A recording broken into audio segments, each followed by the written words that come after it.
Holidays-nale, adu namma GT Holidays da. GT Holidays, South India's #1 travel brand.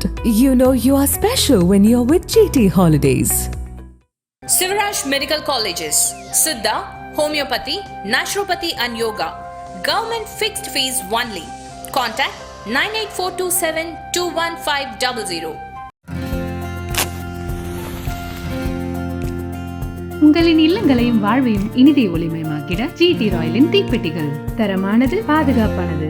நேர்களே வணக்கம். இது சாணக்கியா. டிசம்பர்னு சொல்லி டிசம்பர் பாதியில இருக்கிறோம். ஜனவரியை எட்ட இருக்கிறோம். புதிய ஆண்டு துவங்க இருக்கிறது. ஆங்கில புத்தாண்டு வர இருக்கிறது. தையும் பார்க்குறோம், தையும் துவங்க இருக்கிறது. தை பிறந்தால் வழி பிறக்கும் அப்படின்ற மாதிரிலாம் சொல்ல இருக்கிறது. இந்த அரசியல் பரபரப்பில் ரொம்ப முக்கியமானது இந்த டிசம்பர்னு சொல்கிறதுக்கு எல்லாமே வர்றது பொதுக்குழு. அடுத்தடுத்த பொதுக்குழுலாம் நடக்கும். இப்போ அதிமுக அது முடிந்தது, அடுத்து பாமக, அமமுகன்னு இது தேமுதிகன்னு அடுத்தடுத்து நடக்க இருக்கிறது. ஏற்கனவே திமுக ஒரு பக்கம் மாநாடு நடத்திட்டாங்க. இது எல்லாம் தாண்டி அந்த கட்சிக்கே உண்டான விஷயங்கள் அப்படின்றத தாண்டி எப்போவுமே ஒரு பொலிட்டிக்கலாக சம்பிரதாய ரீதியாக சில விஷயங்கள் பண்ணுவாங்க. அப்படின்னா டிசம்பரில் கிறிஸ்துமஸ் திருவிழா அதை நடத்துவாங்க. கட்சியாகவே நிகழ்ச்சியாக நடத்துவார்கள். இந்த ஆண்டு அதற்கு ரொம்ப ஃபோக்கஸ் கிடைத்திருக்கிறது. தாவேகா அப்படின்ற கட்சியுடைய என்ட்ரி, கிறிஸ்துமஸ் விழா, அப்புறம் இஸ்லாமியர்கள் தொடர்பான விழா அப்படின்னாலே அதற்கு ரொம்ப முக்கியத்துவம் போகிறது. ஏன் அப்படின்னா இது நாள் வரை மைனாரிட்டி ஓட் பேங்க் அப்படின்னா அது திமுக காங்கிரஸ் எங்கே இருக்கோ அங்கே தான் விழும் அப்படின்ற ஒரு சாலிடான கன்விக்ஷன் இருந்தது. இம்முறை அதில் எல்லாருக்குமே ஒரு டவுட் இருக்கிறது. 80-20 60-40 எவ்வளவு சேதாரம் அப்படின்னு பேச்சு போகிற அளவிற்கு அந்த சந்தேகம் நீள்கிறது. அப்படி இருக்க மைனாரிட்டி ஓட்டு இம்முறை இரண்டாவது ஆப்ஷனாக விஜய் வந்திருக்கிறாரா, இல்லை அவர்தான் முதன்மையான ஆப்ஷனா, எவ்வளவு சேதாரம், யாருக்கு என்ன பலன், தேர்தல் கணக்கு என்ன அப்படின்றத பற்றினது தான் இன்றைய விவாதம். கிறிஸ்துமஸ் வருகிறது, தேர்தல் கணக்கு என்ன அப்படின்றது குறித்து நம்மோடு விவரிக்க இருக்கிறார் நமது ஆசிரியர் அவர்கள். வணக்கம் சார். வணக்கம். கிறிஸ்மஸ் விழா 25ஆம் தேதி வருது. அதுக்கு முன்னாடி இப்போ வருஷ சீரீஸ் ஆஃப் ஈவெண்ட்ஸ். சிஎம் நேற்று பேசினதை பார்த்தோம். நாளைக்கு திரு விஜய் அவர்கள் பேச இருக்கிறார். முன்னதாக திரு இபிஎஸ் அவர்களும் பேசியிருக்கிறார். வரிசையாக இந்த ஈவெண்ட்ஸ் மைனாரிட்டி ஓட் அப்படின்ற கேள்வி வருது. இதில் இத்தனை நாளாக அந்த லெகசி ஓட் பேங்காக இத்தனை நாளாக அவங்க கால் பண்ணிட்டு இருந்த நம்ம திமுக அவங்க ரீட்டைன் பண்ணுவாங்களான்ற கேள்வி வருவதற்கான திரு விஜய் அவர்கள், அவரே சிறுபான்மை சமூகத்தை சேர்ந்தவர், அவர் ஆமாம் நான் ஜோசப் விஜய் தான் அவர் கிளைம் பண்ணது, இது போன்ற விஷயங்கள்லாம் இருக்குது. இப்போ திமுக நாங்கள் தான் ஒரிஜினல் அப்படின்ட்டு அவங்க நாங்கள் தான் குருசைடர்ஸ்ன்ற மாதிரி நெஞ்சை பிளந்து காட்ட வேண்டிய கட்டாயத்துக்கு தள்ளப்பட்டுட்டார்ன்ற கேள்வி வருகிறது. நேற்று நிகழ்வில் ஒன்றில் பேசிய கிறிஸ்துமஸ் நிகழ்வில் பேசிய திரு ஸ்டாலின் அவர்கள், முதல்வர், மத்திய அரசுக்கு மதச்சார்பின்மை அப்படின்றது வேப்பங்காய் போல கசக்குது அப்படின்னு சொல்லியிருக்கிறார். இந்த எந்த ஒரு சிறுபான்மை நலன்லையும் திமுக தான் அக்கறையுடன் உள்ளது அப்படின்னும் சொல்லியிருக்கிறார். என்ன கணக்கு? நம்ம சேதாரம் பற்றி சொன்னீங்க. யாருக்கு சேதாரம், செய்கூலி பற்றி நம்ம பேசணும். அது யாருக்கு செய்கூலி கிடைக்கும் அப்படிங்கிறத பார்க்கணும். ஏன்னா சேதாரம்னா செய்கூலி ரெண்டு சேர்ந்து தான் நம்ம பேசணும். செய்கூலி சேதாரம் இல்லை, செய்கூலி சேதாரம் உண்டு, அப்படி தான் நம்ம பார்த்துருக்குறோம். ஸோ கூட்டணி கட்சிகளுக்கெல்லாம் செய்கூலி திமுக கடந்த 2021 கொடுத்ததை பார்த்தோம். சிறுபான்மை மக்களை பொறுத்தளவுக்கு, சிறுபான்மை மக்கள் மட்டும் இல்லை, கூட்டணி கட்சிகளையும் பொறுத்தளவுக்கு அது ரொம்ப அடுத்த கட்டமாக அதை கவனித்து பார்க்க வேண்டியிருக்கு. ரெண்டு பேருக்குமே, சிறுபான்மை மக்களுக்கும் திமுகவுடைய கூட்டணி கட்சிகளுக்கும் வேறு வாய்ப்பே இல்லாமல் இருந்தது. தே வேர் இன் ஏ ட்ராப். 2024 அதிமுக பாஜக தனித்தனித்து போட்டிக்கிட்ட போது அவர்களுக்கு ஒரு வாய்ப்பு இருந்துச்சு. அவங்களிலேயே ஒரு அடிப்படைவாத சிந்தனை கொண்ட எஸ்டிபிஐ கட்சி அதிமுகவுடைய கூட்டணி அமைச்சது, அதிமுக அந்த கூட்டணி அமைச்சது. ஸோ இந்த முறையெல்லாம் அவங்க பாஜகவோட கூட்டணியில் இல்லாமல் இருந்திருந்தாங்கன்னா இன்னும் நிறைய ஜவாஹிர்லாலேருந்து தமிழ்மோகன் சார்லேருந்து நிறைய பேருக்கு இந்த வாய்ப்பு கிடைச்சிருக்கும். அவங்களாம் ஏடிஎம்கே கூட ஜெயலலிதா அவர்கள் இருந்தபோது கூட்டணி வச்சவங்க தாங்கிற ஞாபகம். ஸோ அந்த மாதிரி நிறைய வாய்ப்பு இருந்தது. ஆனால் அதிமுக பாஜக கூட்டணி உறுதியான தருணத்தில் இவர்கள் எல்லோருடைய கதவும் அடைக்கப்பட்டு விட்டது. சிறுபான்மை வாக்குகளின் கதவும் அடைக்கப்பட்டு விட்டது. சிறுபான்மை கட்சிகளுடைய அண்ட் திமுக கூட்டணி கட்சிகளுடைய கதவும் அடைக்கப்பட்டது. இப்போ நீங்கள் குறிப்பிட்டது போல திரு விஜய் அவர்களுடைய வருகை எல்லாருடைய கதவுகளையும் திறந்திருக்கிறது, எல்லாருடைய கணக்குகளையும் மாற்றிருக்கிறது. திமுக கூட்டணியில் வேற எங்கேயுமே போக முடியாது அப்படிங்கும்போது அவர்களுக்கான சீட்டு ஒதுக்கீடு கணக்கே வேற. டிஎம்கே தான் கம்ப்ளீட் அப்பர் ஹேண்ட். திமுக கூட்டணியை தவிர வேறு யாருக்கும் வாக்களிக்க முடியாதுங்கும் போது இந்த ஓட் பேங்காக மாறி, சிறுபான்மை வாக்குகள் அப்படிங்கிறது ஓட் பேங்காக மாறிடுது. இப்போ திரு விஜய் அவர்கள் வந்தது போல் அவர் என்ன, அது முக்கியமான விஷயம் என்ன அப்படின்னா, ஜோசப் விஜய் அப்படின்னு சொல்லி சொன்னது இல்லை.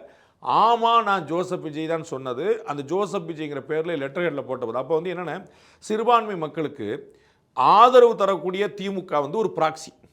அப்போ சிறுபான்மை மக்களுக்கு ஆதரவு தரக்கூடிய ஒரு கட்சி வேணுமா, சிறுபான்மையராலே நடத்தப்படக்கூடிய ஒரு கட்சி வேணுமாங்கும்போது அது ஃபர்ஸ்ட் ப்ரையாரிட்டி வரும்ல. அதுதான் அங்கே பெருசாக வந்து நிற்கிற பார்க்குறேன். அப்போ வந்து சிறுபான்மை மக்களுக்கும் திமுக வாக்கு வங்கிக்கும் திமுக கூட்டணி கட்சிகளுக்கும் ஒரு பெரிய ஒரு வாய்ப்பு வந்து கதவு திறக்கிறது. அவர்கள் அதிமுக பாஜக தான் போக வேண்டும்ங்கிற அவசியம் இல்லை, தாவேகா பக்கம் போகிறதுக்கான எல்லா நல்வாய்ப்பும் இருக்கிறது. அவர் கூட்டணி ஆட்சி கூட்டணி அமைச்சரை வரைக்கும் எல்லா விஷயத்தையும் கொடுக்குறாருங்கும் போது திமுக ஒரு பதட்டத்தில் இருக்கிற பார்க்குறோம். தமிழக முதலமைச்சர் திரு ஸ்டாலின் அவர்கள் நேற்று கலந்து கொண்டது மட்டுமல்ல, அதற்கு 2 நாட்களுக்கு முன்னாடியே தமிழகத்துடைய துணை முதலமைச்சர் திரு உதயநிதி ஸ்டாலின் அவர்கள் கலந்து கொண்ட நிகழ்ச்சி உட்பட எல்லாத்தையும் மதச்சார்பின்மை பற்றி பெரிய அளவில் பேசக்கூடிய விஷயம். மதச்சார்பின்மை உங்களுக்கு தெரியும், காவிரி பிரச்சனை மாதிரி, கச்சத்தீவு பிரச்சனை மாதிரி, மொழி பிரச்சனை மாதிரி, அது வந்து எப்போனாலும் எடுத்துக்கலாம், எப்போனாலும் அப்படியே ஓரம் கட்டி வச்சுக்கலாம், அந்த மாதிரியான ஒரு பிரச்சனை தான் அது. ஸோ இந்த மதச்சார்பின்மைக்கு இப்போ இன்றைக்கி எந்த ஆபத்து எங்கே வந்துச்சுன்னு யாருக்குமே தெரியாது, எங்கேயும் இந்த ஆபத்து இல்லைங்கிற நம்ம கண்கூடாக பார்க்குறோம். ஆனாலும் இதை எடுத்து முன்னெடுத்து வைக்கிறதுக்கான முக்கியமான காரணம் என்ன, இதை வச்சு பேசினாதான் அப்படின்னு உங்களுக்கு தெரியும். தமிழ்நாட்டில் திமுகவுக்கு பிரதான எதிர்க்கட்சி அதிமுக தான்.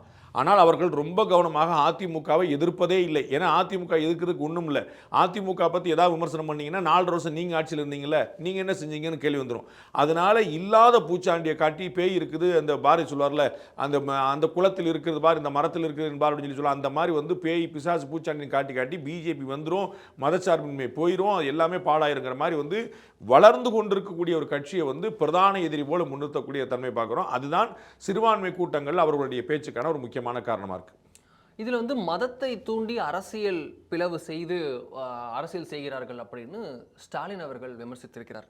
சமத்துவத்தை போற்றுவதும் பாதுகாப்பதும் தான் திராவிட மாடல் அப்படின்னு சொல்லிக்கிறார். திராவிட மாடல், அந்த திராவிட மாடல்ன்ற வார்த்தைக்கு அவங்க டெவலப்மெண்ட்டை ஒரு பக்கம் அவங்க திராவிட மாடலுங்கிற வார்த்தைக்கு தினம் ஒரு அர்த்தம் உங்களுக்கு கிடைக்கும். திராவிடம்ங்கிற வார்த்தைக்கே தினம் ஒரு அர்த்தம் கிடைக்கும். நீங்கள் வந்து அதுக்கு நான் ஏதோ விமர்சனமாக கேலியாக சொல்ல நீங்கள் நினச்சிட வேண்டாம். திரு சுபவீர பாண்டியன் அவர்கள் சென்னை பிரஸ் கிளப்பில் வச்சு கொடுத்த ப்ரெஸ் மீட், அந்த கிளிப் கூட வேணா நான் போட்டு காட்டலாம். ரொம்ப தெளிவாக திராவிடம் என்பது என்ன அப்படின்னு அவர் கேள்வி எழுப்பி திராவிட பயிற்சி பற்றை ஒன்று அமைக்க போறேன்னு சொல்லி சொன்னார். அப்போ பயிற்சி பற்றை அமைக்க போறேங்கிறதுக்கான ஒரு ப்ரெஸ் மீட்டில் திராவிடம் என்பது என்ன அப்படின்னு சொல்லிட்டு, அது ஒரு இனம், அது ஒரு குழு, அது ஒரு நிலப்பரப்பு, அது ஒரு மொழி கூட்டம் அப்படின்னு மாறி அது ஒரு உணர்வு அப்படின்னு முடிச்சிட்டார். இட் இஸ் என் எமோஷன் அப்படின்னு முடிச்சிட்டார். ஸோ திராவிடம்னா என்னன்னு அவங்களாலேயே வரையறுத்து சொல்ல முடியலங்கிற பார்க்குறோம். தமிழ் அப்படின்னா என்னங்கிற சொல்லி, தமிழ்னா மொழி, தமிழன்னா இனம், இந்தியான நாடு, ஒரு கேட்டகரிஸ் வந்துருக்குங்களா. அப்போ வந்து அப்படி சொல்ல முடியல. திராவிடம் என்ன, திராவிடங்கிறதே உருவாக்கப்பட்ட கால்டுவெலுக்கு முன்னாடி திராவிடம் என்ற பத்தினே பார்வையே கிடையாது. அப்படி ஒரு பேச்சோ ஒரு பிரிவோ அது கிடையவே கிடையாது. அவர் உருவாக்கின ஒரு சித்தாந்தம், திட்டமிட்டு பிரிவினை உண்டாக்குறக்கார ஒரு சித்தாந்தம். திராவிடம்னு ஒன்று அழுத்துனீங்கன்னா ஆரியம்னு ஒன்று அழுத்தணும். அதுதான் அவங்களுடைய ஆரியம் பற்றி, ஆரிய படையெடுப்பு பற்றி அம்பேத்கர் அவர்கள், இவர்கள் எல்லோரும் போற்றி பெரிதும் மதிக்கக்கூடிய மதிக்கப்பட வேண்டிய அம்பேத்கர் ரொம்ப தெளிவாக சொல்றார், அது குப்பையில் போட வேண்டிய தத்துவம்ன்றார். ஆரியர்கள் இந்தியாவுக்கு படையெடுத்து வந்து இந்தியாவில் வந்து ஆக்கிரமிச்சிட்டாங்கிற தத்துவமே வந்து குப்பையில் போட. அப்போ அம்பேத்கர் வந்து ஸ்காலர், அம்பேத்கர் வந்து உணர்ச்சிவசப்பட்ட ஒரு அரசியல், மெத்த படித்தவர், அதிகம் படித்தவர். திரு சுப்பிரமணியம் குறிப்பிட்டவர் அவர் தான் பண்டிட்னு சொல்லுவார். அவர் தான் பண்டிட், ஜவஹர்லால் நேரு கிடையாது, பண்டிட், ஒரிஜினல் பண்டிட் இவர் தான் அப்படின்னு. அவ்வளோ படித்தவர், ரியல் ஸ்காலர், பேரிஸ்டர் உட்பட பல பட்டங்களை வாங்கினவர். அப்போ அவர் வந்து சொல்கிறாரு இது குப்பையில் எறிய வேண்டியது. நம்ம பார்த்துருக்கோம், நிறைய நம்ம மா வெங்கடேசனை வச்சு நம்ம வந்து ஒரு நிகழ்ச்சி பண்ணியிருந்தோம் அம்பேத்கர் பற்றி. அப்போ வந்து எவ்வளோ ஆச்சரியமான தகவல் அம்பேத்கர் பேசி எழுதி, இது பாகிஸ்தான் பற்றி, சைனா பற்றி, உலக நாடுகள் பற்றி, பொருளாதாரம் பற்றி அம்பேத்கர் தொடாத நீர் மேலாண்மை உட்பட அவர் தொடாத சப்ஜெக்ட் கிடையாது. அவர் தெளிவாக சொல்றார் இதை ஏற்கிறதுக்கு இல்லைன்னு. அப்போ அவர் சொல்ற கருத்தை இவங்க ஏற்காம இந்த திருப்பி திராவிடம். அப்போ திராவிடம்னா என்னங்கிறது முதல் பிரச்சனை. அதுலேயே குழப்பம் இருக்கிறதுனால திராவிட மாடலில் 150 குழப்பம் இருக்கும். ஆப்வியஸாக வளர்ச்சி தான் திராவிட மாடல், ஆரியத்துக்கு எதிரானதான் திராவிட மாடல், தமிழர்களுக்கு முன்னிறுத்துறது தான் திராவிட மாடல் அப்படின்னு சொல்லிட்டு நம்ம பார்த்தோம். நம்ம ரொம்ப முன்னாடி இந்த திராவிட மாடல்ங்கிறது முதல் முறையாக பிரயோகப்படுத்தலன்னு சொல்லிட்டு இருக்கிறோம். திராவிட மாடல் அப்படிங்கிற 2 வார்த்தையுமே தமிழ் கிடையாது. திராவிடம்ங்கிறது சான்ஸ்கிரிட் வார்த்தை, மாடல்ங்கிறது வந்து இங்கிலீஷ் வார்த்தை. அப்போ ஒரு தமிழ் நெறி ஆட்சி, தமிழ் வழி ஆட்சி, தமிழர் ஆட்சி அப்படின்னு சொல்லியிருக்கலாம்ல, அது கூட சொல்ல நம்ம பார்த்துறோம். அப்போ தமிழ்நாடு தமிழகம்ங்கிற ஒரு பிரச்சனை இடையில கொண்டு வந்தாங்க. இவர் நம்ம கவர்னர் வந்து தமிழ்நாடுன்னு சொல்லாமல் தமிழகம்னு சொல்லணும் அப்படின்னு சொல்லிட்டார். அப்படின்னு அவர் தமிழ்நாடுன்னு சொல்லக்கூடாதுன்னு சொல்ல, தமிழகம் அப்படின்னு சொல்றது ரொம்ப பொருந்துற மாதிரி இருக்குன்னு சொன்னார். அது வந்து அகத்துக்கு நெருக்கமானதாக இருக்குங்கிற சென்ஸில் சொன்னார். அது வரைக்கும் தமிழ்நாடு தலைநிபுணனும் திமுக போட்டுட்டு இருந்துச்சு, அவங்க தமிழகம் தலைவர்னு போட்டுட்டு இருந்தாங்க. அப்புறம் தமிழ்நாடு தலைவர்னு மாற்றினாங்க. ஸோ அவங்களே திமுகவே தங்களுடைய தேர்தல் காலத்துலேருந்தே தமிழகம் தான் போட்டுட்டு இருந்தாங்க. அப்புறம் டக்குனு அவங்க தமிழ்நாடு மாற்றினாங்க. ஸோ இது எல்லாமே இவர்களுக்கு மொழியையும் இனத்தையும் மதத்தையும் முன்னிறுத்தி செய்யக்கூடிய விஷயங்கள். ஸோ திராவிட மாடல் என்பது மத சார்பின்மைக்கான விஷயம்னா ரொம்ப தெளிவாக இன்னைக்கு திரு ஸ்டாலின் பேசுனதுக்கான கவுண்டர் கலைஞர் பேசுனது தான். ஆர்எஸ்எஸ் பற்றிய தவறான புரிதல் தமிழகத்தில் சில இளைஞர்களிடம் இருக்கிறது. அதை போக்க வேண்டிய கடமை நமக்கு இருக்கிறது அப்படின்னு முரசொலியில் எழுதுகிறார். திராவிட முன்னேற்ற கழகத்துடைய நாளேட்டில் கலைஞர் எழுதுகிறார். இந்த தவறான புரிதலை போக்க வேண்டிய கடமை நமக்கு இருக்குன்னு. அப்படின்னா மத சார்பின்மைக்கு அவங்களுக்கு என்ன வித்தியாசம்? நம்ம வந்து பலமுறை சொன்ன விஷயம்தான். பாஜக மேலே சொல்லக்கூடிய மிகப்பெரிய குற்றச்சாட்டு 2. ஒன்று குஜராத் மத கலவரம், இன்னொன்று பாபர் மசூதி இடிப்பு. பாபர் மசூதி இடிக்கப்பட்ட பிறகுதான் திமுக பாஜக கூட்டணியே அமைந்தது. அப்போ 1. குஜராத் கலவரம் நடந்த போது திமுக கூட்டணியில் இருந்துச்சு. 2002 நடக்குது, 2001 தேர்தலில் சந்திக்கிறாங்க. அந்த மாநிலத்துடைய சட்டம் ஒழுங்கு பிரச்சனைன்னு சொல்லியிருந்தாரு கலைஞர் சொல்லியிருந்தார். அப்ப பாஜக மீது சொல்லப்படக்கூடிய மிகப்பெரிய குற்றச்சாட்டுக்கு பிறகுதான் அவங்க கூட்டணியை வச்சாங்க. மிகப்பெரிய குற்றச்சாட்டு நடந்த போது தான் அவங்க கூட்டணியிலே இருந்தாங்க. மோடி அவருடைய முதல் பட்ஜெட்டுக்கு 100க்கு 100 மதிப்பெண் 100க்கு 100 பாஸ் மார்க்னர். அது வந்து தலைவர் வந்து கொஞ்சம் கேர்ஃபுல்லான வார்த்தையை விடுவார். அவருடைய அறிக்கை வந்து அன்னைக்கு 2014 வந்து ஜெயலலிதா சிஎம் அவங்க வந்து கண்ணா பின்னான்னு திட்டி வந்து அந்த அறிக்கையை வந்து தமிழ்நாடு வஞ்சிக்கப்பட்டதுன்னு எழுதுறாங்க. அது தலைவர் வந்து இது வந்து அந்த வகையில் மோடி அவருடைய முதல் பட்ஜெட் பாஸ் மார்க் வாங்கிவிட்டு இதான் அவர் எழுதின வார்த்தை. அவர் 100க்கு 100 முடிக்கல. அவர் திமுக மூத்த தலைவர் ஒன்று சொல்வார், சென்ஸ் அந்த அதுதானே convey Jayalalithaa pass mark 180 degree. ஆமா, அதான் சொல்ல வந்தேன். திமுக மூத்த தலைவர் இன்னைக்கு இருக்கக்கூடிய ஒரு தலைவர் சொல்வார், கலைஞர் எப்பயுமே எல்லா கதவுலையும் திறந்து வச்சுப்பார், முட்டுச்சந்தில் நிற்க மாட்டார். ஏதாவது ஒரு ஸ்பேஸ் கிடைக்கணும் நம்ம கொஞ்சம் எல்லா பக்கமும். நம்ம வந்து அதுக்கு நிறைய உதாரணங்கள் சொல்லலாம். அணுசக்தி ஒப்பந்தத்திலிருந்து நிறைய ஒப்பந்தங்கள் சொல்லும்போது அப்படி இப்படின்னு சில்லறை வர்த்தகத்தில் அந்நிய முதலீடு நிறைய நிலைப்பாடுகள் அது ஒரு வாரம் வேண்டும். ஸோ கலைஞர் சொன்னது தான் ஆர்எஸ்எஸ் பற்றிய தவறான பார்வை இருக்கிறது, அதை சரி பண்ண வேண்டிய கடமை இருக்கிறது. வேற எங்கேயும் சொல்ல, வேற யாருக்கும் சொல்ல, முரசொலியில் திமுகவினருக்கு சொல்கிறார். அப்போ மதச்சார்பற்ற தன்மைக்கு எங்கே ஆபத்து வரும்னு அவர் சொல்லணும். கலைஞர் ரொம்ப தெளிவாக நான் இருக்கிற இடத்துல மதச்சார்பின்மைக்கு ஆபத்து வராது, இதை சி சுப்பிரமணியன் சொல்லியிருக்கிறாருன்னு மேற்கோள் காட்டுறார். அப்போ எப்படி அப்போ கலைஞர் இருந்தபோது வரல, குஜராத் கலவரம் நடந்த போது வரல, பாபர் மசூதி இடிக்கப்பட்ட போது வரல, இப்போ எப்படி வந்துருக்கு? அந்த மாதிரி விஷயங்கள் ஏதாவது நடந்திருக்குதா? அந்த மாதிரி விஷயங்கள் நடக்கவே இல்லைங்கிறதா ஒரு பெரிய ஆறுதலாகவே இருக்குது. இன்னும் ஜம்மு காஷ்மீரில் அந்த மாதிரி விஷயங்கள் இல்லை. அப்போ சிஏலேருந்து எல்லாமே இவர்கள் வந்து மத ரீதியாக கொண்டு போய் நிப்பாட்டுறாங்க. அப்படி இல்லை, சிஏ மத ரீதியாக கொண்டு வரப்பட்டதில்லை. இப்போ நேற்று கூட பேசும்போது கூட சொன்னாங்க, சிஏஏ பிரச்சனையை பெருசாக எதிர்த்தது நாங்கள் தான்றாங்க. எதிர்த்தீங்க, என்ன பலன் கிடைச்சது? அது வந்துருச்சு. சரி, வந்தது யாராவது ஒருத்தருக்கு ஆபத்து வந்துச்சா? இல்லை. அப்போ வந்து இவர்கள் வந்து வெறுமனே ஒரு நெரேட்டிவ் செட் பண்ணுறதுக்கு பயன்படுத்துகிறார்கள். இந்த பாஜக வந்துருங்கிறது நாம் கண்கூடாக பார்க்குறோம். பாஜக தமிழகத்தில் கிடுகிடுவென வளர்கிறது, கடன்னு வளருது. அதை யாருமே தடுக்க முடியாது. அவர் பார்க்குறாங்க, மற்றவர்கள் பேசுவது வெறும் பேச்சாக இருக்கிறது, இவர்கள் செயல்படுகிறார்கள். அந்த பக்கம் நம்ம வந்து விகாஸ் வளர்ச்சி வெண்பாக நம்ம பார்த்தோம். நான் வந்து ஏற்கனவே சொல்லியிருக்கேன், பீகாரில் ஒரு இஸ்லாமிய இளம் தம்பதி ஓப்பன் மைக்கில் ஓப்பன் டிவியில் நாங்கள் பாஜகவுக்கு வாக்களிப்போம்னு சொன்னாங்க. அந்த இடத்துக்கு போயிடுச்சு. கடைநல்லூரை சேர்ந்த ஒரு சகோதரர் வந்து சொல்கிறார், நம்ம வந்து இந்த ட்ரிபிள் தலாக் வந்ததுனால எவ்வளோ ஆதாயம், என்னுடைய தங்கைக்கு வந்து டைவர்ஸ் வந்தபோது இந்த மாதிரி சட்டம் இல்லை, நாங்கள் நடுத்தரில் அல்லாடணும், இப்போ இந்த சட்டம் வந்துருச்சு, என்னை மாதிரியான ஆயிரக்கணக்கான தங்கைகளுக்கு வாழ்க்கை கிடைச்சு கடைநல்லூரில் இருக்கக்கூடிய பாய் சொல்கிறார். அப்படி எல்லா இடத்துலையும் வந்து சிறுபான்மையினருக்கு ஆதரவாக வந்து நிற்கக்கூடியது இது. ஆனால் இவர்கள் வந்து அதை வேற கட்டாங்க. அது எல்லாருக்கும் புரியுது. அங்கே தான் இந்த ஓட்டு பிளவு நடக்க போகுது. இதில் வந்து நம்ம பார்க்குறோம், ஒவ்வொரு முறையும் இந்த இடத்துல வந்து பிஜேபி உள்ள வந்துரும்ன்றது தான் இவங்க 2017 வந்துருச்சு சமீபத்திய இந்த எஸ்ஐஆர் டேட்டாலே பார்த்தோம்னா பிஎல்ஏல 54,000 பிஎல்ஏ பிஜேபிக்கு இருக்கு, கிட்டத்தட்ட 68,000 கிட்ட ஏடிஎம்கே டிஎம்கே இருக்கும்போது இவங்களுக்கு 54,000 ஏஜென்ட் பூத் ஏஜென்ட்ஸ் போட்டாங்கன்ற மாதிரிலாம் வந்துருக்கு. சார், ஓகே, அது ஒரு செப்பரேட் பாயிண்டா இருக்கு. இதில் உள்ள வந்துருன்றது இவங்க நரேட்டிவா இருக்கு, பயம் காட்டி தான் ஓட்டு வாங்குறாங்கன்றது திரு சீமான் அவர்கள் எல்லா மேடையிலையும் சொல்றாரு. நீங்க தான் எனக்கு பிரச்சனை, அவங்க இல்லாத எதுக்கு காட்டுறீங்க அப்படின்னு சொல்றாரு. பட் இருக்குன்றது ஒரு பக்கம் இருக்கு. இதுல வந்து அது சொல்றது உண்மைதானா அப்படின்ற பாயிண்ட். இவங்க வந்து சிஏஏ பிரச்சனை அப்படின்னாங்க, அந்த சிஏஏக்கு எவ்வளவு போராட்டம் நடந்துன்றதை பார்க்குறோம். 2.5 வருஷம் கழிச்சு இந்த சட்ட லோக்சபா தேர்தலுக்கு முன்னாடி தான் அமல்படுத்தினாங்க. இப்போ வரைக்கும் பார்க்குறோம், ஒரு பாக்கெட்ஸ்ல 25 பேரா சிட்டிசன்ஷிப் கொடுக்காங்க, தவிர பறிக்கல. அதே மாதிரி பார்த்தோன்னா உங்களுக்கு என்ஆர்சி, அதே போல் உங்களுக்கு டீலிமிட்டேஷன், அதே மாதிரி ஒவ்வொரு பூதமும் வந்து மைனாரிட்டிஸை தான் டார்கெட் பண்ணுன்ற மாதிரி. எஸ்ஐஆர் வரைக்கும், SIR nothing to do with religion, ஆனாலும் இஸ்லாமியர்களை குறிப்பிட்டு தான் பண்றாங்க அப்படின்னு சொல்றாங்க. இது எல்லாமே இப்படி வந்து நிற்குது. இந்த பூதம் இது எப்படி கட்டமைச்சிருக்காங்க, இதோடைய எப்படி இது வேலிடிட்டி இன்னும் இருக்கா? லேட்டஸ்டா நம்ம பார்த்தோம், நம்ம நிறைய உதாரணம் பார்த்தோம். என்ஆர்சி வந்து என்னுடைய டேபிள்லயே இல்லைன்னு உள்துறை அமைச்சர் அமித்ஷா சொன்னார். அப்படி ஒரு சப்ஜெக்ட் என் டேபிள், அப்படி ஒரு ஃபைலே என் டேபிள் இல்லையங்கன்னாரு. சிஏ நம்ம கனடா பார்த்தோம், அமல் ஆகி 2 வருஷம் ஆகி இது வரைக்கும் எந்த பிரச்சனையுமே இல்லைங்கிற நம்ம பார்க்குறோம். அப்புறம் இப்போ லேட்டஸ்டாக வந்திருக்கக்கூடிய எஸ்ஏஆர், நம்ம ஏற்கனவே சொன்ன போல தமிழ்நாட்டிலேயே அதிகமாக ஒரு சட்டமன்ற தொகுதியில் ஒரு வாக்காளருடைய பெயர் நீக்கப்பட்டிருக்குன்னா அது குளத்தூர் தொகுதியில். அப்போ சென்னை மாவட்ட கலெக்டர் அவர் எவ்வளோ கேர்ஃபுல்லாக இருப்பார் தெரியும். திரு குமரகுருன் வந்து சீனியர் மோஸ்ட் ஐஏஎஸ் ஆஃபீஸர், அவர் தான் சீனியர் மோஸ்ட் தான் அங்கே போடுவாங்கன்னு அதுவே ஒரு தனி செப்பரேட் பட்ஜெட். அவர் முக்கியமான போஸ்ட்லாம் இருந்தவர், அவர் ஸோ ஒரு கவர்மெண்ட்டுக்கு ரொம்ப வேண்டப்பட்டவர். அவர் வந்து அலட்சியமாக இருந்துருவாரா, குளத்தூரில் தானேப்பா 2 லட்சம் பேர் தூக்கி விடுமாறு விட்டுருவாரா? சரி, குளத்தூர் சட்டமன்ற தொகுதிக்கு ஒரு தொகுதியுடைய இன்சார்ஜ் ஒருத்தர் தேர்தல் அலுவலர் இருப்பார்ல, அவர் மாநில அரசு அதிகாரி தான், அவர் 1 லட்சம் பேர் போனா போட்டு விட்டுருவாரா?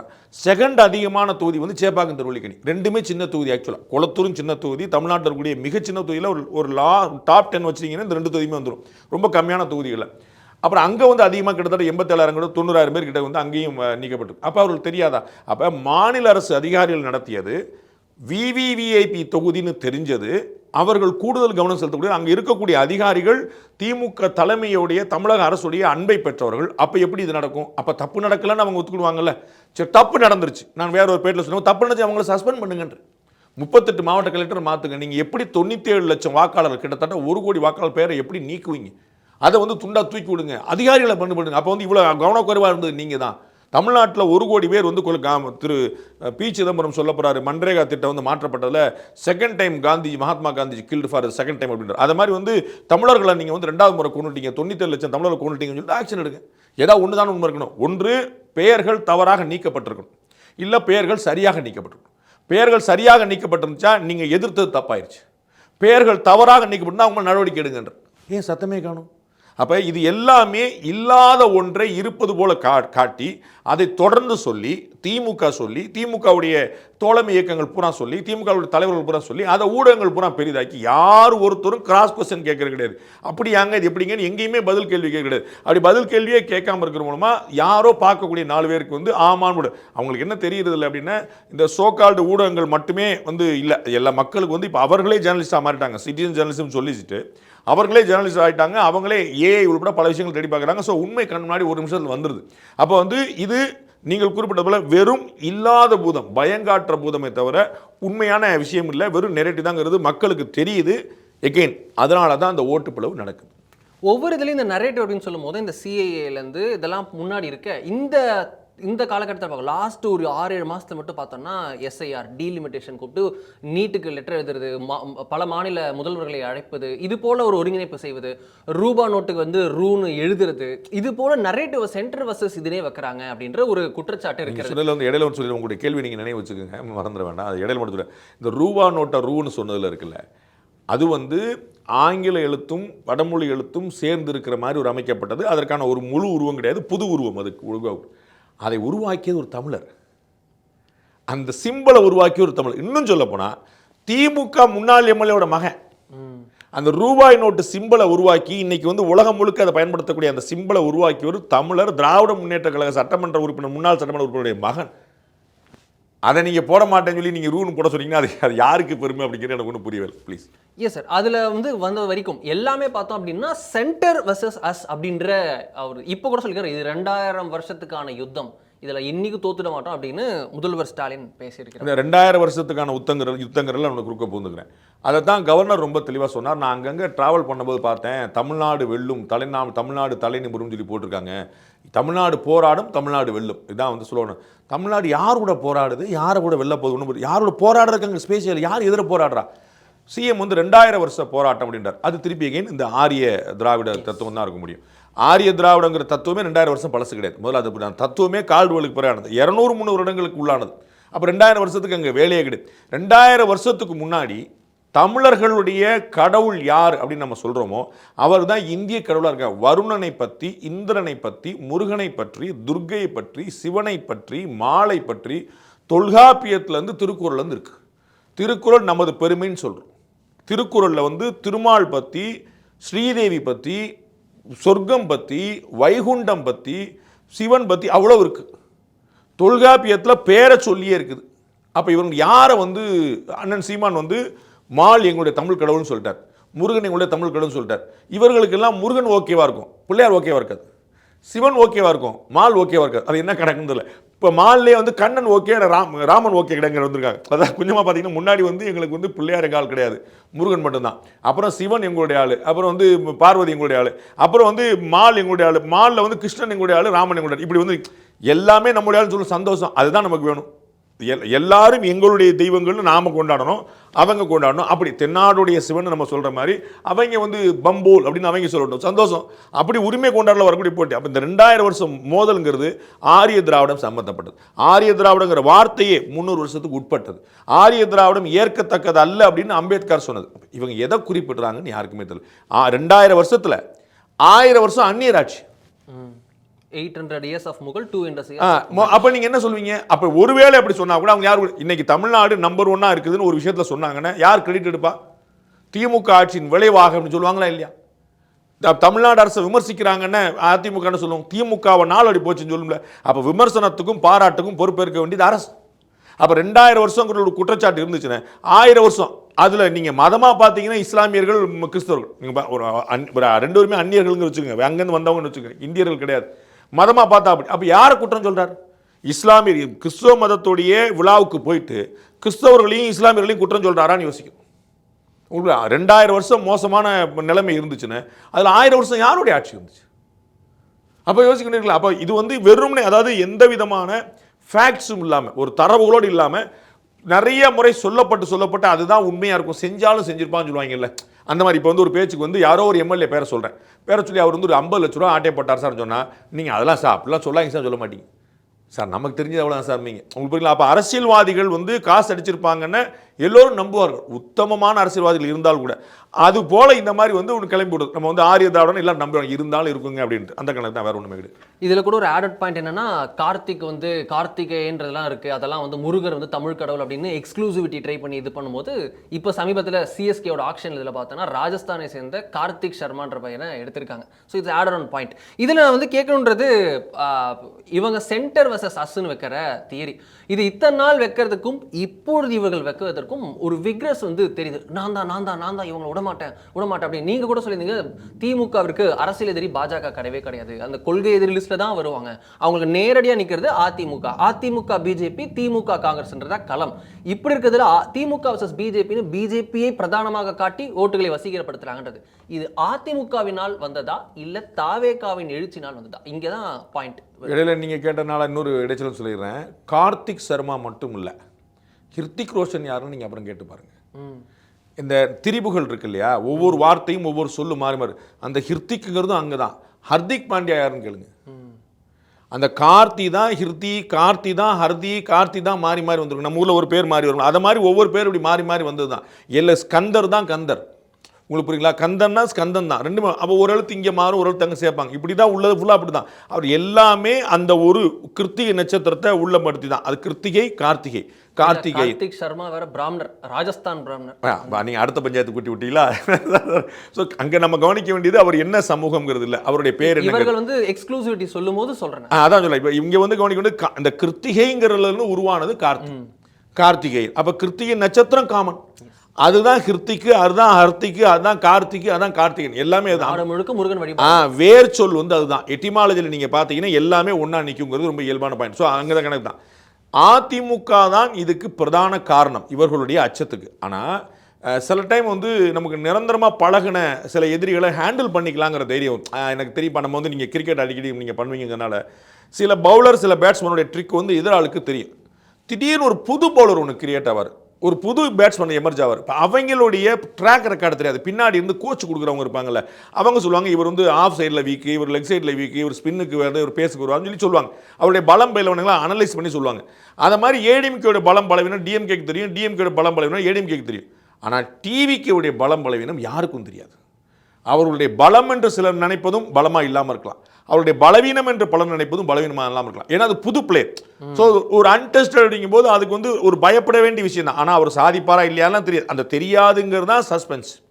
அப்போ அதுதான் முக்கியமான முதல் காரணமாக வந்துச்சு. ஏடிஎம்கேவை ஹேண்டில் பண்ணுறதா இவங்களுடைய பிரச்சனை. ஆனால் அதை வந்து ஓகே விடுங்க நம்ம பார்த்துக்கலாங்க அப்படிங்கிற ஒரு கான்ஃபிடன்ஸ். பட் வேற டிவிக்கேங்கிறது அவங்களால யோசிக்க முடியல. அப்போ என்ன ஏன் இது வருதுன்னா முக்கியமான விஷயம் சொல்கிறேன். எனக்கு நடந்த ஒரு அனுபவத்தை சொல்கிறேன். ஒரு கிறிஸ்தவர், அவர் வந்து நம்ம நண்பர், அவர் நம்ம நல்ல ஒரு டெக்னீஷியன், ஒரு டெக்னோக்ராட். அவர்கிட்ட வந்து யாருக்குங்க ஓட்டு போடுவீங்கன்னு கேட்டேன். அவர் கிறிஸ்தவர். அவர் வந்து நான் டிவிக்கு தான் ஓட்டு போடுவேன். நேற்று வரைக்கும் அவர் யார் ஓட்டு போடுதான் எல்லாரும் தெரியும், நான் கிறிஸ்தவர்னு சொல்லிட்டேன். அப்புறம் வந்து ஒரு ஹிந்து கம்யூனிட்டியாக அவர் வந்து ஒரு சோஷியல் மீடியா இன்ஃப்ளூயன்சர். அவர் சொல்கிறாரு, சார் எங்கள் வீட்டில் என் பாப்பா வந்து தொலைச்சி எடுக்குது சார், நமக்கு வந்து நீங்கள் டிவி கேக் தான் ஓட்டு போடணும்னு சண்டை போடு சார், ஊருக்கு ஃபோன் பண்ணி தாத்தா பாட்டிக்கெலாம் நீங்கள் டிவி கேக் ஓட்டு போடலாம் தொலைச்சி சொல்லி சண்டை போடு சார் அப்படின்னு. அவங்களுக்கு ஓட்டு இருக்காங்கன்னா அவங்களுக்கு ஓட்டு இல்லை சார், அடுத்த வருஷம் தான் ஓட்டு விழுது, அதனால் எங்களை சத்தம் போடுறாங்க சார். நான் வந்து அப்படியே நீங்கள் போன எலெக்ஷனில் யாருக்கு ஓட்டு போட்டீங்க சார், நாங்கள் பரம்பரை திமுக சார் அப்படின்னு. அப்படியே ஓட்டு போடுங்க அப்படின்னு சொல்லிட்டு வந்து பரம்பரை திமுகன்னு அவர் சொல்கிறார். அவர் சோசியல் மீடியாவில் இன்ஃப்ளூயன்சர், அவர் பேர் சொன்னால் 4 பேருக்கு தெரியும், அதனால் நான் பேர் சொல்ல. அவருடைய குடும்பத்தில் அவருடைய மகள் டிவிக்கு ஓட்டு போட சொல்கிறாங்க. நான் பேசினவருடைய அப்பா, நான் பேசினவருடைய அம்மா, இவருடைய மனைவி 4 பேரும் டிஎம்கேக்கு ஓட்டு போட்டுட்டு இருந்தாங்க. அவர் பயன்படுத்தின வார்த்தை, நாங்கள் பரம்பரை டிஎம்கே சார். நாங்கள் போன எலெக்ஷன் டிஎம்கே போட்டேன். நிறைய பேர் வந்து ஒவ்வொரு எலெக்ஷனும் மாற்றி மாற்றி போடுவாங்க. அவர் வந்து நாங்கள் பரம்பரை டிஎம்கே சார் வார்த்தையை பயன்படுத்துறார். அப்போ இவர்களுடைய ஓட்டும் வெளியே போகுதோ அப்படிங்கிற அச்சம் வரும்போது தான் இந்த நீங்கள் சொன்ன கிறிஸ்துமஸ் விழாக்கு இவ்வளோ முக்கியத்துவம். முதலமைச்சரே வராரு, துணை முதலமைச்சர் வராரு, இன்னும் பல இடங்கள் நடத்த போகிறாங்க. This is not the last function, that was the first function. ஒரு இடத்துல உதயநிதி அவர்கள் நானும் ஒரு கிறிஸ்தவர்னு சொன்னதெல்லாம் இருக்கு. பலமுறை சொல்லிட்டார். அவர் வந்து அதை எப்படியாவது அழுத்தி யாராவது நம்ப மாட்டீங்களாங்கிற இடத்துக்கு போயிட்டார். அவர் மனைவி கிறிஸ்தவர், அதனால் நான் பள்ளிக்கூடம் வந்து பள்ளி கல்லூரி தான் கிறிஸ்தவ கல்லூரி பள்ளிக்கூடம் படித்தேன், அதனால் வந்து என்னை எப்படியாவது அவர் வந்து லாஜிக்கலாக நான் ஒரு கிறிஸ்தவர் தானே அப்படின்னு சொல்லி வர்றாரு. ஃபேக்சுவலாகவே ஒரு கிறிஸ்தவர்னாலும் அவங்க ஏற்றுக்க மாட்டாங்களேங்கனால அழுத்தி சொல்லிட்டு வர்றார். என்னென்னா கிறிஸ்தவர்களுக்கு என்னென்ன, இவர் கிறிஸ்தவ ஆதரவாளர், நம்மகிட்ட பார் ஒரிஜினலாக அவர் கிறிஸ்தவரே இருக்கிறார். ஆமாம் ஜோசப் விஜயன்னு சொன்னார். அப்போ அப்படி தான் நிற்கும். அப்போ நமக்கு தெரிஞ்சவருக்கும் நம்ம சொந்தக்காரனுக்குமான வித்தியாசம், நமக்கு சொந்தக்காரனுக்கும் எனக்குமான வித்தியாசம். அப்போ அந்த இடத்துல அவங்க நெருங்கி வர்றாங்க. அதுதான் இவர்களுக்கு வந்து அதிகமான ஒரு பிரச்சனை கொடுக்குது. ஒரு முக்கியமான திரைப்பிரபலம் சிறுபான்மை சமூகத்தை சேர்ந்தவர். அவர் வந்து நான் சொன்னேன் சார், சிறுபான்மை மக்கள் வாக்கில் குறிப்பாக இஸ்லாமியர்கள் வாக்கில் அவர் வந்து ஒரு பெரிய டென்ட் கிரியேட் பண்ணிட்டாருன்னு நான் சொன்னேன். நான் சொன்ன நாள் வந்து ரம்ஜான் நோன்பு திறந்த நாள். அவர் வந்து திரு விஜய் அவர்கள் ரம்ஜான் நோன்பு திறந்தார். அப்போ நான் சொன்னேன், அவர் அணிந்திருந்த தொப்பி அது ஏழை இஸ்லாமியர்கள் அணிகிற தொப்பி. குறிப்பாக எங்கள் மாவட்டங்களில் நிறைய அணிவாங்க, நீங்கள் திருநெல்வேலி வரைக்கும் நிறைய பேர் அணிவாங்க. அப்புறம் அந்த வெள்ளை கைலி, அந்த லுங்கி, அந்த மூட்டுனதுன்னு சொல்லுவாங்க, தச்சிருக்கும், அது வந்து சாதாரண போட்டது. அப்புறம் தரையில் உட்காந்து அவர் நோன்பு திறந்தது. இந்த 3 வந்து வேறு சிம்பாலிசம் சார். வழக்கமாக நம்ம வந்து எல்லோரும் வந்து மேலே, அதுவும் தரையில் உட்கார மாட்டாங்க, சேரில் உட்காருவாங்க, சேர்லேயும் டேபிள் மேலே போட்டு உட்காருவாங்க. அது வந்து நோன்பு திறந்து கரெக்டாக போயிடுவாங்க. ஆனால் இவருடைய கெஸ்டர் வந்து ரொம்ப, அதுவும் ஒரு வார்த்தை கூட பேசலை, ரொம்ப நன்றி அப்படின்னு சொல்லிட்டு போயிட்டார். அங்கே வந்து ஒரு தத்துவம் பேசி சிறுபான்மை மக்களுக்கு நாங்கள் தான் ஆதரவு அப்படிலாம் எதுவுமே பேசாமல் அவர் வந்து நன்றி வணக்கம் சொல்லி போயிட்டார். அப்போ இது நான் சொன்னேன், இது வந்து சிறுபான்மை மக்கள், இளைஞர்கள், சிறுபான்மை பெண்கள் மத்தியில் பெரிய டென்ட்டுகள். அன்னைக்கு அவர் மறுத்தார், இல்லை உங்களுக்கு வந்து எங்கள் ஆளுகளை பற்றி தெரியாது, அப்படிலாம் கிடையாது, ரொம்ப ஸ்ட்ராங்காக நாங்கள்லாம் இருக்கிறோம், அப்படிலாம் போக மாட்டோம், நாங்கள் வந்து டிஎம்கேக்கு தான் எங்களுடைய ஓட்டு, எங்கள் ஓட்டு அப்படி போகாதுன்னு சொன்னார். அப்புறம் ஒரு 6 மாதம் கழித்து அவரே சொன்னார், தம்பி நீங்கள் சொன்னது ரொம்ப சரி, இது பெருசாக பேசுகிறாங்க, இது வந்து வேறு மாதிரி நகருது அப்படின்னு சொல்லி சொன்னார். இதை தான் நம்ம முன்னாடி சொல்கிறோம், வேறு ஒன்று. அப்போ வந்து சிறுபான்மை மக்கள் வாக்கில் அப்போ ஒரு பேச்சுக்கு நீங்கள் வச்சுட்டிங்கன்னா இது வந்து தரவுகள் கிடையாது, ஒரு குத்துமதிப்பு கணக்கு சொன்னால் இஸ்லாமியர்கள் வாக்கு 100 அப்படின்னு வச்சுக்கிட்டிங்கன்னா அதில் வந்து ஒரு 25 கேரண்டி அவர் எடுத்துடுறார் விஜய். சிறுபான்மையில் கிறிஸ்தவர்களை வாக்கு 100ன்னு வச்சுக்கிட்டிங்கன்னா அதில் 50 கேரண்டி எடுத்துறார். இது ரெண்டு வந்து இன்னைக்கு தேதிக்கு இது கூடுவதற்கான வாய்ப்பு கிடைக்கிறதோ இல்லை. தாவேகாவை திமுக முதல் காலங்களில் அழுகின போது அவர்கள் வந்து இவர் வருவதை கொண்டாடினார்கள். ஏன்னா அது ஆன்டி டிஎம்கே ஓட்டு. அப்போ பிஜேபி ஏடிஎம்கே உள்ள வேண்டிய ஓட்டு ஸ்பிளிட் ஆயிரும். அதுவும் இருக்கு, நம்ம மறுக்கிறது. உண்மைதான், அது உண்மைதான். இப்போயும் இப்போ ஒரு 50 ஓட்டு அவர் டிஎம்கே இருந்து எடுப்பாருன்னா மிச்சம் 50 ஓட்டு ஏடிஎம்கே தான் எடுப்பார். ஸோ நம்ம அதை நம்ம மறுக்கிறதுல. ஸோ ஏடிஎம்கேக்கு சேதாரமே கிடையாது, டிஎம்கே சேதாரம்னு நம்ம கற்பனையில் மிதக்கலை. என்ன பிரச்சனை, டிஎம்கேக்கு சேதாரமே கிடையாது, ஏடிஎம்கேக்கு தான் சேதாரம் இருந்த இடத்துல ரிவர்ஸில் இருக்காது. டிஎம்கேக்கு ஒரு பெரு சேதாரம். குறிப்பாக அவருடைய நம்ம ஆரம்பத்தில் சொன்னது போல் வேறு வழியே இல்லை, இங்கே தான் ஓட்டு போடுவாங்க. இந்திய யூனியன் முஸ்லீம் லீக்கும் அங்கே தான் இருக்கும், நவாஸ்கனி. தமிழ்நாடு தவ்ஹீத் ஜமாத்தும் அங்கே தான் இருக்கும், எஸ்டிபியும் அங்கே தான் இருக்கும். ஸோ அதிருப்தியில் வேறு இவங்களாம் உருவாருக்கான காரணம் என்ன யோசிக்கல. நீங்கள் வந்து 3 முஸ்லீம் லீக்கு பிறகு ஒரு கட்சி தேவையில்லை சிறுபான்மை மக்களுக்கு. மொத்தமாக ஒரு அதிகபட்சமாக வந்து ஒரு 15% போகிறாங்க. அப்போ அவங்களுக்கு எதுக்கு 15 கட்சி? அவர்கள் திமுக காங்கிரஸ் மீது அதிருப்தி கொண்டு தான் வர்றாங்க. அதனால தான் ஏடிஎம்கேயோட சேர்றாங்க, அதனால தான் புது கட்சி உருவாடுறாங்க. தவ்ஹீத் ஜமாத் போன்ற அமைப்புகள் வந்து ஒரு 40 வயது கீழே இருக்கக்கூடிய இளைஞர்கள்ட்ட ஒரு பெரிய தாக்கத்தை ஏற்படுத்தியிருக்காங்க. மசூதிகளில் பெரிய இன்ஃப்ளூயன்ஸ், ஸ்ட்ராங்கான இன்ஃப்ளூயன்ஸ் ஏற்படுத்திருக்காங்க. அது எல்லாமே திமுக காங்கிரஸ் நம்மளை பயன்படுத்தி கொண்டு விட்டாங்கிற ஒரு பிம்பம் தான். ஆனால் நமக்கு செய்யலைன்னு இப்போ திரு விஜய் அவர்கள் வந்த பிறகு அவங்கள்ட்ட ஒரு ஸ்ட்ராங்கான ஒரு ஆல்டர்னேட்டிவ் கிடைக்குது. நான் வந்து தர்ம சங்கடத்தின் காரணமாக அதிமுக பாஜக போட மாட்டேன். அது ஒரு பெரிய குரூப் ஃபார்ம் ஆகிட்டு வருது. அதை நம்ம கொஞ்சம் மெதுவாக பார்ப்பாங்க. பாஜக அதிமுக கூட்டணிக்கு சிறுபான்மை மக்கள் வாக்களிக்க போகிறார்கள், நடக்க போகிறது. அது கொஞ்சம் அது தாமதமாக நடக்கும். இப்போ வந்து அவங்களுக்கு வந்து ஒரு பிரீத்திங் கிடச்சிருக்கு. அப்போ நம்ம டிஎம்கேல சஃபகேட்டிங்காக இருந்தோம், நமக்கு இப்போ ஒரு ஸ்பேஸ் கிடச்சின்னு வந்திருக்காங்க. அதுதான் இந்த பிளவுக்கு காரணம். இல்லை இதில் நீங்கள் அதிமுக பாஜக கூட்டணிக்கு சிறுபான்மை ஓட்டு விழுது அப்படின்னு விழலாம், ஃபியூச்சரில் விழும் அப்படின்னு சொல்கிறீங்க. பட் நமக்கு டேட்டா என்ன சொல்லுது அப்படின்னா, நமக்கு கடந்த முறை லோக்சபா எலெக்ஷன்ஸ் அப்போ பார்த்தோம் அப்படின்னா கன்னியாகுமரி பார்லிமெண்ட் சீட்டில் 4வது இடத்துக்கு சென்றது அதிமுக. 3வது இடத்துல அதிமுக 4% சுருங்கி நின்னது. 5% முன்னாடி 3வது இடத்துக்கு 5% இருந்தாங்க. ஒரு கிறிஸ்டியன் கேண்டிடேட்டை போட்டா ஏடிஎம்கேவை விட அதிகமாக நாம் தமிழருக்கு கன்னியாகுமரியில் கிறிஸ்தவர்கள் அதிகம் இருக்கக்கூடிய சோகால் அதிகமாக இருக்கக்கூடிய பாப்புலேட்டட் டிஸ்ட்ரிக்ட்ல ஏடிஎம்கே 4வது இடத்துக்கு தள்ளப்படும்.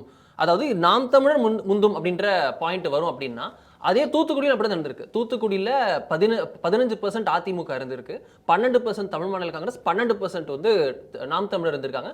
கனிமொழி அவர்கள் நல்ல லீடிங்கில் இருக்காங்க. ஸோ உங்களுக்கு நாம் தமிழரும் தமிழ் மாநில காங்கிரஸும் அதிமுக இணையாக தூத்துக்குடியிலையும் வர முடியும் அப்படின்னா, உங்களுக்கு கிறிஸ்தவர்கள் ஓட்டு அப்படின்றது அதிமுக வருது, இஸ்லாமியர்கள் ஓட்டு அதிமுக வருது அப்படின்றது போஸ்ட் ஜெயலலிதா யாராலையும் பாசிபிள் நம்பலாமா? ஒன்று, தூத்துக்குடியும் கன்னியாகுமரி ரெண்டையும் வேறையாக பார்க்கணும், ஜெயலலிதாவும் எடப்பாடியும் வேறையாக பார்க்கணும். அந்த ஸ்பிளிட்டை நம்ம கொஞ்சம் நிதானமாக பார்த்தா நமக்கு புரிஞ்சிடும். கன்னியாகுமரியில் ஜெயலலிதா அவர்கள் இருந்தபோது 2011 2016 அதிமுக நிலைமை என்னன்னு பார்க்கணும். 2011-16 if I am not wrong, கிட்டத்தட்ட டெபாசிட்டை இழந்தாங்க பல தொகுதிகளில் கன்னியாகுமரி மாவட்டத்தில். அங்கே இருக்கக்கூடிய 6 சட்டமன்ற தொகுதியில் ஜெயலலிதா அவர்கள் இருந்து தமிழ்நாடு முழுக்க அதிரி புதிரி வெற்றி. 2011 சரி நீங்கள் பார்த்துங்க, 2016 பார்த்துங்க, அந்த மாவட்டத்தில் மட்டும் பயங்கரமான பின்னடைவு. அதற்கு அடிப்படை காரணம் அது கேரளாவை ஒட்டி இருந்த மாவட்டம், கேரளாவோட இன்ஃப்ளூயன்ஸ் ரொம்ப ஸ்ட்ராங்காக இருக்கிற மாவட்டம். தமிழ்நாட்டில் எங்கேயுமே இல்லாத கம்யூனிஸ்டுகள் அங்கே ஸ்ட்ராங்காக இருக்கிறாங்க. தமிழ்நாட்டில் வந்து ரொம்ப குறைவாக இருக்கக்கூடிய காங்கிரஸ் கட்சி அங்கே பிரசன்ஸ் அங்கே இருக்குது. ஸோ காங்கிரஸும் கம்யூனிஸ்டும் சேர்ந்து இருக்கிறனால, மன்னிக்கணும், ஜேடிஎஸ்ஸே இருக்குது. ஆமாம், காங்கிரஸும் கம்யூனிஸ்டும் சேர்ந்து இருக்கிறனால திமுக இருக்குது. அங்க அதிமுக பின்னடைந்தது மட்டும் இல்ல, நீங்க தனியா போட்டிட்டால் திமுகவுக்கும் அதுதான் கதி. அதிமுகவுக்கு திரு எடப்பாடி இருக்கும்போது மட்டுமல்ல, திரு செல்வி ஜெயலலிதா அவர்கள் இருக்கும்போது அதான் கதி. திமுகவுக்கு இந்த கூட்டணி கட்சிகள் இருக்கிறனால அந்த நிலைமையை தவிர, கூட்டணி கட்சிகள் இல்லாட்ட திமுகவுக்கும் அதுதான் கதி. உங்களுக்கு தெரியும், இந்த கட்சிகள்லாம் பிளந்து நின்ற போது திரு பொன் ராதாகிருஷ்ணன் ஜெயிச்சார். 4 முனை போட்டினா அங்க அப்ப ஏன் வந்து காங்கிரஸ் ஜெயிக்கல, அங்க ஏன் கம்யூனிஸ்ட் ஜெயிக்கல, அங்க ஏன் ஆளுங்கட்சியா இருக்கக்கூடிய டிஎம்கே ஜெயிக்கல? உங்களுக்கு புரியுங்களா? டிஎம்கே மாநில கட்சி, 2 தேசிய கட்சி, அவர் 3 பேருமே காலி பண்ணிட்டு எப்படி பிஜேபி ஜெயிச்சது? அப்ப திமுகவுக்கும் அதிமுகவுக்கும் கூட்டணி கட்சிகளால் அங்க பலம். கன்னியாகுமரி மாவட்டத்தை பொறுத்த அளவுக்கு ஏடிஎம்கேவுக்கு பிஜேபி தான் காம்ப்ளிமெண்டரி. அதிமுகவுக்கு பலம் சேர்ப்பதே வந்து பாஜக தான். பிற மாவட்டங்களில் பாஜகவுக்கு அதிமுக தான் பலம் சேர்க்குது. கோவையில் கொங்கு பகுதியில் ஈக்குவலாக பலம் சேர்க்குது, ரெண்டுக்குமே ஈக்குவல் பலம் சேர்க்கு. அந்த மாதிரி ஒவ்வொரு ஏரியாவில் வந்து ஒரு நம்ம வந்து சொல்லோம்ல, யானைக்கு தரையில் பலம், முதலைக்கு தண்ணியில் பலங்கிற மாதிரி அது வந்து ஈக்குவலாக பிரிச்சுக்கிறாங்க. ஸோ ஒன்று அங்கே புரிஞ்சுக்கொள்ளுது, அங்கே எப்படி அதிமுகவுக்கு சிறுபான்மை வாக்கு வந்துச்சா இல்லையாங்கிறத நீங்கள் கன்னியாகுமரி மாவட்ட ஓட்டுன்னு பிரித்து பார்க்கணும். அது கிறிஸ்தவர்கள் ஓட்டுன்னு பார்க்கக்கூடாது. திருச்சியில் இருக்கக்கூடிய கிறிஸ்தவரும் கன்னியாகுமரியோட கிறிஸ்தவரும் ஒரு மாதிரி ஓட்டு போடுவதில்லை. உங்களுக்கு புரியுங்களா? கன்னியாகுமரியோட தாட் ப்ராசஸே வேறு. அங்கே இருக்கக்கூடிய பிள்ளைமாரும் நாடாரும் மீனவர்களுமே வேறு மாதிரி ஓட்டு போடுவாங்க. ஸோ அவங்க கேரளா இன்ஃப்ளூயன்ஸ்டு பாலிடிக்ஸ் அங்கே. அது ஒரு பக்கம். தூத்துக்குடியில் வந்தீங்க, தூத்துக்குடியில் வந்ததுக்கு என்ன முக்கியமான காரணம், நீங்கள் தமாக அங்கே நின்றதுங்கிறத பார்க்கணும். தமாகால ஒரு பலவீனமான கேண்டிடேட், யாருக்குமே பேரும் தெரியாதுங்கிறத பார்க்கணும்.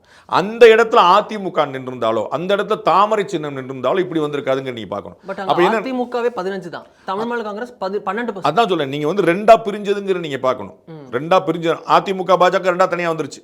அங்க தமாக வரும்போது அந்த வாக்கு தமாகாக்கு நான் போடணுமா, சைக்கிள் சின்னத்துக்கு போடணுமா, அந்த கேண்டிடேட் நமக்கு வந்து ஒரு ஸ்ட்ராங்கான கேண்டிடேட் போது இருக்கிற ஆட்கள் பூரா அங்கே போயிட்டாங்க. அப்போ நீங்கள் அங்கே வந்து தமாகாக்கு பதிலாக அதிமுக இணைந்து நின்றிருந்தாலோ, தமாகாக்கு பதிலாக பாஜகவே நின்றிருந்தாலோ, 2வது பெரிய கட்சியாக கேரண்டி இருக்கும். நீங்கள் வந்து 2 பேரும் சேர்ந்து இருந்தால் இந்த டிஃபரன்ஸ் இருக்காது, ஹியூஜ் டிஃபரன்ஸ் சொன்னீங்களா, அது இருந்திருக்காது. பாஜக தாமரை சின்னத்தில் இருந்தா கடுமையாக போட்டி போட்டுப்பாங்க, அங்கேயும் ஏடிஎம்கே பின்னாடி வந்திருக்கலாம். ஸோ சிறுபான்மை மக்களுடைய வாக்கு 2ஆ பிளக்கும் போது பெரும்பான்மை இந்த வாக்கு ஒரு இடத்துக்கு போன நிர்பந்தம் ஏற்படுது. அங்கே ஒரு கிறிஸ்தவரை போட்டு அங்கே ஒரு தமாக வச்சு போடும்போது அந்த ஓட்டு கம்ப்ளீட்டாக ஸ்பிளிட் ஆகிட்டு திருமதி கனிமொழி அவர்களுக்கு நிம்மதியாக போச்சு. ஸோ நீங்கள் வந்து சிறுபான்மை மக்கள் வந்து ஒட்டுக்கு அப்படி போடுவாங்கிறது பொதுவாக நிற்கும். அரசு ஊழியருடைய வாக்கு திமுகவுக்கு, இது பொதுவான பார்வை. 2024 மக்களவைத் தேர்தலில் அதிகமான அரசு ஊழியர் வாக்கு தபால் ஓட்டு வந்து பாஜக விழுந்துச்சு. பல மாவட்டங்கள், பல தொகுதிகளில் 40 நிறைய இடங்கள். அப்ப அரசு ஊழியர்களுடைய வாக்கு, படித்தவர்களுடைய வாக்கு, அரசு வாக்கு, அது வந்து திமுகவுடைய கோட்டை அப்படின்னு சொல்றோம். ஆனா எப்படி மாறி வந்துச்சு? அப்போ நம்ம புரிஞ்சுக்கொண்டது இது வந்து ஒரு பிம்பம் தான், இது வந்து சாஸ்வதம் கிடையாது.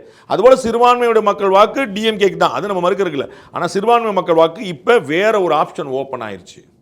அந்த வேற ஆப்ஷன் ஓப்பன் ஆகுது, அதை எக்ஸ்ப்ளோர் பண்ண ட்ரை பண்ணுறாங்க.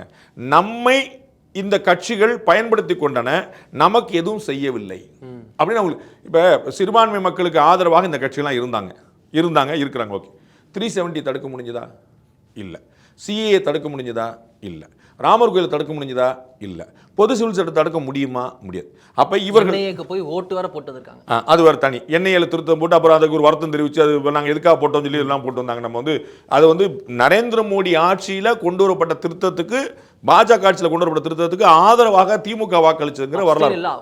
ஆதரவு ஓட்டே பார்க்கணும். ஸோ அது மாதிரிலாம் ஆப்ஷன் பண்ணியிருக்கலாம், நீங்கள் சொன்னது போல பண்ணாமல். அது மாதிரி நிறைய நேரத்தில் பார்க்குறோம்.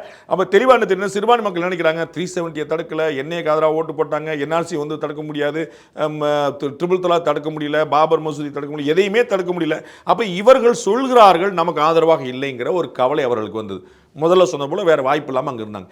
இப்போ அவர்களுக்கு வேறு வாய்ப்பு கிடைச்சோன்னே we can explore நினைக்கிறாங்க. அவர் வந்து திமுகவை எதிர்க்கிறதுக்கு இணையாக பாஜக எதிர்க்கிறார். டே ஒன்லேருந்து எங்களுடைய கொள்கை எதிரி பாஜகன்னு முதல்ல சொல்லிட்டு தான் அரசியல் எதிரி திமுகன்னு சொல்கிறார். எங்கே எதை பற்றி பேசினாலும் ஒன்றிய அரசுங்கிற திட்டம் இல்லை. ஸோ திராவிட முன்னேற்ற கழகம் எந்த வாக்கு வங்கியை குறிவைக்கிறதோ அந்த வாக்கு வங்கியை ஓங்கி அழுத்துகிறார் திரு விஜய். அப்போ அவங்களுக்கு ஒரு ஸ்பேஸ் கிடைக்கிது, அதனால தான் அந்த படம்.